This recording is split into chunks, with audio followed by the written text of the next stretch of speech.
The first is whether or not the 6 executives involved authorized the payment of the bribes, and second, are they aware of the payment of the bribes, and if they are, what did they do with the information?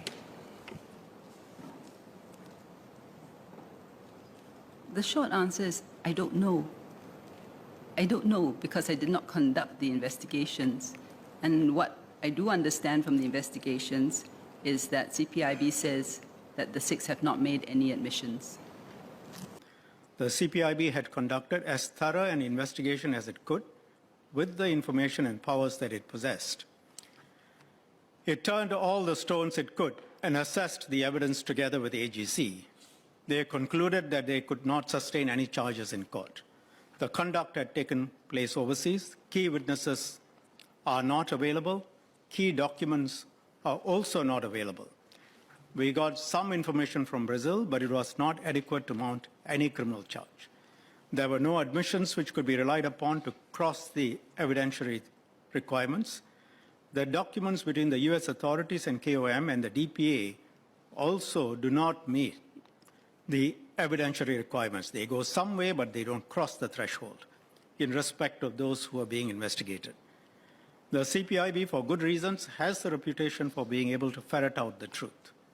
But even the CPIB can't get something out or proceed with charges when there are no documents or other evidence which cross the evidential threshold and which can be used to break down the interviewee's defenses. In these circumstances, the general policy of not disclosing the names of individuals who have been under investigation applies. Reputation is temporary, but character is permanent. I agree. We cannot have corruption in Singapore. We cannot have wrongdoing in the government or in high places in Singapore. That's why we have the CPIB reporting to me as PM, and if I don't give approval to the CPIB to investigate somebody, the CPIB can go to the President and ask the President for approval. President says yes, CPIB can proceed against the PM. That's why we have the Auditor General's Office, to keep the government straight, to keep our statutory board straight, and once in a while to find out whether the town councils are straight or not straight. Then instead of spending my time thinking of what is the right policy for Singapore, I'm going to spend all my time, I have to spend all my time thinking, what is the right way to fix them?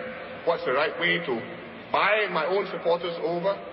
How can I solve this week's problem? In Japan, the chairman and CEO call press conference, take a deep bow. And in the good old days, they may even commit harakiri.